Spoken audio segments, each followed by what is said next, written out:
जय सिया राम। तो अभी तक हमने अपने प्यारे कथा रसिक श्री सीताराम जी को श्रवण कराया कि किस तरह पीपा जी दर्शनों की व्याकुलता में, भगवत प्राप्ति की व्याकुलता में समुद्र में ही कूद पड़े, क्योंकि उन्हें किसी ने कह दिया कि द्वारिका जी तो समुद्र में लीन हो चुकी है। जिन ठाकुर जी को तुम ढूंढ रहे हो साक्षात वे तो जा चुके हैं धराधाम से, समुद्र में ही मिलेंगे, क्योंकि उनकी द्वारिकापुरी उस समुद्र में है।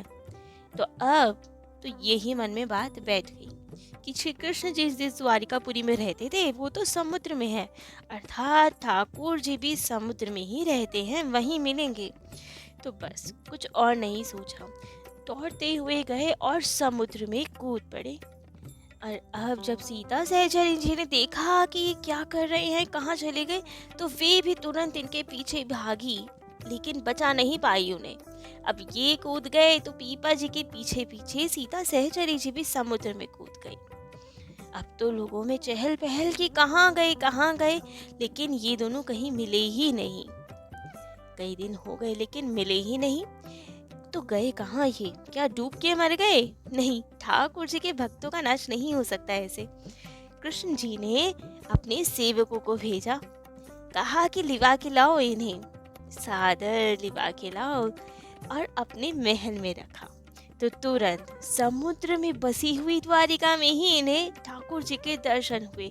जैसे मन में अभिलाषा थी कि मेरे ठाकुर जी समुद्र में ही रह रहे हैं, वहीं की द्वारकापुरी में रह रहे हैं, तो वही दर्शन ठाकुर जी ने दिया। पीपा जी को दिव्य द्वारिका के दर्शन करवाए। तो पीपा जी और सीता सहचरी जी 7 दिन तक वही दिव्य द्वारिका में रहे। ठाकुर जी के स्वयं सेवक गए वहां पे उनको लिवाने के लिए। ठाकुर जी के दर्शन प्राप्त हुए उन्हें। 7 दिन तक खूब आनंद से ठाकुर जी के पास उनके महल में रहे। वहां उन्होंने 16,108 महल की चहल पहल देखी जो उनकी रानियों के थे। परमानंद का अनुभव हो रहा था। ठाकुर जी के सानिध्य में क्या अनुभव हो, कितना परमानंद मिले, ये तो कोई कह नहीं सकता। अब खूब आनंद से ठाकुर जी के साथ रह रहे हैं, वार्तालाप भी हो रही है, भोजन प्रसाद ये सब पा रहे हैं। अब स्वयं रुक्मिणी मैया के हाथ का भोग प्रसाद मिल रहा है तो उसका तो अलौकिक स्वाद होना था। तो खूब आनंद आ रहा है वहाँ। परंतु 7 दिन बीतने के बाद अब भगवान श्री कृष्ण जी ने कहा कि अब आप लोगों को उसी लौकिक द्वारिका में जाना होगा। लेकिन ये आज्ञा कैसे मानी जाए? पीपा जी सीता जी का तो मन ही ना करे जाने का। अब ठाकुर जी के धाम जाकर भी कोई वापस संसार में आना चाहेगा? बिल्कुल नहीं। तो बस इन्होंने भी मना किया कि ठाकुर जी ये तो गलत बात है, जो एक बार आपकी प्राप्ति कर ले वे संसार सागर में क्यों डूबे, क्यों जाए, हमें मत भेजिए। लेकिन अब ठाकुर जी ने समझाया बहुत प्रेम से, कहा कि मेरे जिस रूप के दर्शन तुमने किए हैं ना उसे हृदय में धारण करो, सदा उसी को देखते रहोगे, कभी वो रूप तुमसे दूर नहीं होगा, जहाँ देखोगे वहाँ दर्शन मिलेंगे। लेकिन यदि तुम जाओगे नहीं तो संसार में हमारे नाम पे तो कलंक लग जाएगा, हमारी बदनामी होगी। कहेंगे देखो भक्त डूब गया आज समुद्र में, कैसे मिटेगा ये कलंक। सब और यही लोग कह रहे हैं कि देखो भक्त होते हुए भी ठाकुर जी ने नहीं बचाया, डूब के मर गया ठाकुर जी का भक्त। तो बताइए अब ये कलंक कैसे मिटेगा? अब नहीं जाएंगे तो कलंक तो सदा सदा के लिए रह जाएगा। तो अब भक्त ये भी कैसे बर्दाश्त करे कि ठाकुर जी के नाम पे कलंक लग जाए, वो भी हमारे कारण। तो बस ठाकुर जी ने कहा, कृष्ण जी ने स्वयं कहा कि अब आप जाओ, कोई चिंता ना करो, कलंक भी मिटेगा, तुम्हारे जाने से अज्ञान भी दूर होगा, लेकिन जाना तो तुम्हें पड़ेगा। कोई अब तुम्हारे जीवन में भक्ति में बाधा नहीं बनेगा। सदैव सबका कल्याण करो, खूब भजन करो। तो खूब सुंदरता से उन्हें विदा करने की तैयारी की। पीपा जी को शंख चक्र की छाप प्रदान की और साथ में दे भी दी वो छाप। कहा कि अब जिसको तुम ये छाप लगा दोगे, शंख चक्र की छाप लगा दोगे, वे तो जीवन मुक्त होके मेरे धाम को आ जाएगा। तो वो अधिकार भी दे दिया, स्वयं तो छाप लगाई ही उनके, और अधिकार भी दे दिया कि तुम जिसको चाहो छाप लगा सकते हो। और वहाँ सब रानियों ने मिलकर सीता सहचरी को खूब सुंदर अभिषेक किया, सुंदर सुंदर उन्हें वस्त्र आभूषण पहनाए, ऐसे दिव्य वस्त्र जो कभी मलिन ना हो, गंदे ना हो। और फिर दोनों को छोड़ने कृष्ण जी स्वयं बाहर तक आए, समुद्र की सीमा तक आए। तो अब जैसे ही कृष्ण भगवान जी वापस लौटे उन्हें छोड़कर, अब तो यहाँ पीपा जी व्याकुल और उधर भगवान व्याकुल। भगवान जी को भी तो अपने भक्त का विरह सताता है, लेकिन आवश्यक था, संसार के लिए आवश्यक था। तो अब समुद्र पे चलते हुए पीपा जी और सीता सहचरी जी खूब आनंद से आ रहे हैं। हृदय ठाकुर जी की यादों में भीगा हुआ है, परंतु वस्त्र सूखे हुए हैं। दिव्य वस्त्र थे वे तो, लेकिन आंखों से झरझर झरझर अश्रुपात हो रहा है, जिससे केवल उन अश्रु से ये इनका हृदय भीगा जा रहा है। अब तो सब देख के हैरान कि ये कहाँ से दोनों आए हैं समुद्र में से, कौन है ये। और जिन्होंने देखा था इन्हें कूदते हुए वे तो और अचंभित, पहचान गए कि ये तो पीपा जी हैं, यही तो समुद्र में कूदे थे 7 दिन पहले और आज जीवित लौट रहे हैं और इतने दिव्य आभूषण वस्त्र पहने हुए, दिव्य आभा लिए हुए लौट रहे हैं। क्या है, सब लोग आके इन्हें घेरे। तब तो सबने देखा कि इनके शरीर पे शंख चक्र की छाप लगी हुई है और अब जिन जिन को इन्होंने छाप लगाई वे भी जीवन मुक्त। अब तो इनके आसपास लोगों का तांता लग गया, भीड़ लग गई। रोज लाखों लोग इनके दर्शनों को आते। जो लोग द्वारिका जी दर्शन करने जाते ठाकुर जी के, वे पीपा जी के दर्शन करने अवश्य जाते कि ये तो महान भक्त है, स्वयं ठाकुर जी से मिलकर आए हैं, दिव्य छाप है इनके पास। और ये भी खूब आनंद से सबको छाप लगाते और बस साधु संत सब लोग भक्त लोग खूब आनंदित रहते वे छाप पाकर। परंतु अब एक समय सीता सहचरी जी ने कहा कि भीड़ बढ़ती जा रही है हमारे पास, लोग ठाकुर जी से ज्यादा यहाँ आने लगे हैं। हम संत हैं, वैरागी हैं, भक्त बनना है, वैराग्य के साथ जीवन जीना है। यदि ऐसे ही लोगों के बीच रहेंगे तो भजन नहीं हो पाएगा। तो चलिए, अब भजन में बाधा होने लगी, अब यहाँ से कहीं और चले, एकांतिक जीवन जिए, ठाकुर जी की सेवा पूजा करें, भजन करें। तब तो इन्होंने भी समझा कि ये बात तो उचित है, जितनी लोग यहाँ पे आएंगे उतना ही भजन में बाधा होगी। तो द्वारिकाधीश जी के मंदिर गए और पुजारी जी को वो छाप आदि प्रदान कर दी कि अब आप जिसको अधिकारी जाने उसको अपने हिसाब से छाप दे दीजिएगा, अब हम इस जिम्मेदारी से मुक्त होते हैं। वो छाप वहीं रख के स्वयं सीता जी को लेके चल दिए आगे की ओर। परंतु अब द्वारिका से निकले आगे जा ही रहे थे कहीं एकांतिक में, इतने में पठान मुसलमान मिल गए और सीता सहचरी जी को छीन लिया और वहां से जाने लगे। और यहाँ पीपा जी तो आराम से भजन करे, उन्हें तो किसी से कोई अंतर ही नहीं पड़े। वे ठाकुर जी के सुमिरन में लीन और मन में सोच रहे हैं, चलो कोई बात नहीं, अच्छा है ठाकुर जी और एकांत देना चाहते हैं लग रहा है हमें, कोई बात नहीं, और एकांतिक से आनंद से भजन करेंगे। तो बस सीता जी ने भी अब पीपा जी की ओर देखना छोड़ा कि सही बात है, सबके रखवाले तो ठाकुर जी हैं, ये क्या कर लेंगे। तो ठाकुर जी को पुकारा और तुरंत ठाकुर जी नरसिंह रूप धारण करके दौड़े हुए आए और सब दुष्टों को मार गिराया। अब जब सीता जी मुक्त हो गई तब पीपा जी ने कहा, देखो यहाँ कैसे कैसे संकट आते हैं, मैंने तो पहले ही कहा था वन मत चलो मेरे साथ, यहाँ रहोगी तो ऐसे ही संकट आते रहेंगे, अभी भी समय है, घर चली जाओ, वहाँ पे आराम से आनंद से रहो। तब तो सीता सहचरी जी ने कहा, भगवान ठाकुर जी है ना, सबके रखवाले वे हैं और ये मैंने जान लिया और दृढ़ता पूर्वक विश्वास कर लिया। आप भी इस बात पे विश्वास कर लीजिए, ठाकुर जी के भरोसे आए हैं हम, उन्हीं के विश्वास से रहेंगे भी। तो आप बार बार ऐसा क्यों कहते हैं। तब तो पीपा जी ने सोचा कि अरे इनके दृष्टि में तो ठाकुर जी ही सब कुछ है, दृढ़ भक्ति है इनके हृदय में। तब तो तुरंत अपना दाव बदला, अभी तक तो उन्हें डराने की कोशिश कर रहे थे, तब तो तुरंत बदल गए। कहा नहीं नहीं, मैं तो केवल परीक्षा कर रहा था तुम्हारी, सोच रहा था कि जाना चाहो तो चली जाओ, लेकिन नहीं, तुम्हारे हृदय में तो दृढ़ भक्ति है, रहो यहीं रहो, साथ में भजन करो। और अब सीता जी की दृढ़ भक्ति भाव की प्रशंसा करते हुए दोनों आगे की ओर बढ़ते चले गए। अब तो मार्ग में जाते जाते एक जंगल पड़ा जहाँ पे एक सिंह रहता था, जो मानव की तो गंध पाते ही तुरंत आ जाता था और उसे खा लेता था, अटैक कर देता था उस पे। तो अब पीपा जी उसी मार्ग से जा रहे थे, तो सरकारी पहरा था वहाँ पे। उन्होंने बोल दिया कि कोई मनुष्य यहाँ नहीं जा पाता, और जाए तो आ नहीं पाता, तो कृपा कर यहाँ ना जाएं आप। यहाँ एक भयानक सिंह रहता है जो मनुष्य को खा लेता है। लेकिन संत तो अपनी मौज मस्ती में रहते हैं। पीपा जी ने तो ठान लिया कि नहीं, हमें तो इसी मार्ग से जाना है, क्योंकि कहावत भी है, सिंह और साधु का मुख जिधर उठ जाए उधर ही चल देते हैं। तो अब दूसरा रास्ता 2 कोस दूर पड़ जाता और इन्हें एक स्पेशल भक्त के पास पहुंचना था, जिसकी भी व्याकुलता हृदय में थी और सिंह का भी उद्धार करना था। तो बस इन्होंने वही रास्ता चुना, और सरकारी पहरेदारों ने भी कुछ नहीं कहा कि संत महात्मा अपनी ही मौज में रहते हैं, किसी की माननी तो है नहीं इन्हें, तो छोड़ो, देखी जाए कि सिंह क्या करता है इनका। तो बस सीता सहचरी जी और पीपा जी उसी रास्ते से चल दिए।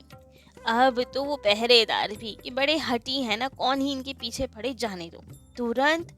लेकिन उनके जाने के बाद तुरंत वृक्ष पे चढ़ गए कि देखे तो जरा इनका हाल क्या होता है, सिंह आता है कि नहीं, क्या होता है। अब वो दूर से देख रहे हैं और ये अपनी मौज मस्ती में जा रहे हैं, दोनों भजन कीर्तन करते हुए। तभी तो सिंह को जैसे ही मनुष्य की गंध आई, बहुत जोर की गरजता हुआ आया इनके पास। लेकिन पीपा जी राम जी के भक्त हैं, ऐसे कैसे कम थोड़ी है, रामानंदी संत हैं। तो पीपा जी ने भी सिंह से जोर गर्जना की, श्री राम नाम की, और मुंह तोड़ जवाब दिया सिंह को। बता दिया कि गरजने वाले केवल तुम ही नहीं हो, हम भी गरज सकते हैं। तुम सिंह हो तो हम भी सिंह हैं, श्री राम सिंह के बच्चे हैं हम भी, श्री रामानंद सिंह के, तो हम किसी से कम नहीं हैं। अब तो जब इन्होंने राम नाम की गर्जना की, तब तो सिंह इनके पास आके बहुत शांत भाव से बैठ गया, अपना सिर इनके चरणों में झुका दिया, और इन्होंने भी तुरंत उनके सर पर अपना कर कमल रखा और कहा कंठी बांध के कि वैष्णव हो गए हो तुम, अब कभी हिंसा नहीं करना। और वो सिंह भी एक प्यारी से मृग के जैसे इनकी बात सुने और खूब प्रेम से वहीं बैठा रहे। इन्होंने भी तो अपना वरद हस्त रख दिया था, भक्त बना दिया था सिंह को, और इन्होंने सिंह को भी हिंसा के दोष समझाए। हिंसा पर अति प्रीति, तिनके पापई कवन मीति। अब सिंह की आंखों में से झरझर झरझर अश्रुपात होने लगे, रोने लगा सिंह भी, और इन्होंने अब उसके कान में राम नाम का उपदेश दिया, मांस का परित्याग करो, ये उपदेश दिया। तो अब सिंह वो तो मांसाहारी ही है, लेकिन अब भक्त बन गया, ठाकुर जी के पास पहुंचना है। सिंह की योनि में रहेगा तो ठाकुर जी की प्राप्ति नहीं होगी, लेकिन सिंह की योनि में रहकर भी यदि संत सानिध्य मिल जाए, भक्ति का उपदेश मिल जाए, कान में राम नाम मिल जाए, तो सिंह की योनि में होकर भी मुक्ति हो सकती है। वही हुआ इनके साथ, राम नाम का उपदेश मिल गया और संत आ गया कि मांसाहार नहीं करना। तब तो 7 दिन का इन्होंने उपवास किया, अहर्निश हृदय में भगवान नाम का जप किया, और यही करते करते जो मनुष्य भी नहीं कर पाते कि अहर्निश राम नाम का जप करते हुए शरीर छोड़े, सिंह होकर भी उपवास करके 7 दिन का राम नाम के जप के साथ अपना शरीर का त्याग किया। कहा जाता है वही सिंह अगले जन्म में जूनागढ़ के परम भक्त श्री नरसिंह जी बने। नरसिंह जी वही जिनका चरित्र हमने पहले सुनाया हुआ है। अपार कृपा थी जिन पे ठाकुर जी की, कई बार दर्शन दिए ठाकुर जी ने जिन्हें, वही नरसिंह जी, यही सिंह थे जो नरसिंह जी के रूप में अवतरित हुए थे। और इनका पूर्व जन्म की भी कथा इसमें आती है कि ये सिंह योनि में क्यों आए, जबकि पूर्व जन्म तो मनुष्य का था, राजा का था इनका, लेकिन कर्म ऐसे कि सिंह योनि में आना पड़ा। तो कथा आती है कि पहले जन्म में ये राजा थे और नृत्य प्रति पक्षियों को दाना डाला करते थे, और वहीं पास में एक महात्मा भजन किया करते थे। अब पक्षी वो दाना चुग कर उड़ते थे और महात्मा के मस्तक पे जाके बैठ के खूब चोंच मारते थे, और ये राजा वहाँ ताली मार मार के खूब ठहाका लगा के हंसा करता था। अब तो कितना दिन बर्दाश्त करे। एक दिन तो संत जी को क्रोध आ गया, भजन में बाधा हो रही है और राजा खूब हंस रहा है। तो अब उन संत ने राजा को श्राप दिया कि तुम जाओ सिंह हो जाओ। तो इसीलिए ही सिंह योनि मिली, नरभक्षी सिंह। और अब जब ये संत बन गया सिंह, पीपा जी की शरण में आ गया, तब जो वो दूर दो पहरेदार पेड़ पे चढ़ के इन्हें देख रहे थे, उन्हें तो बहुत हैरानी कि अरे, इन्होंने सिंह को भी संत बना दिया।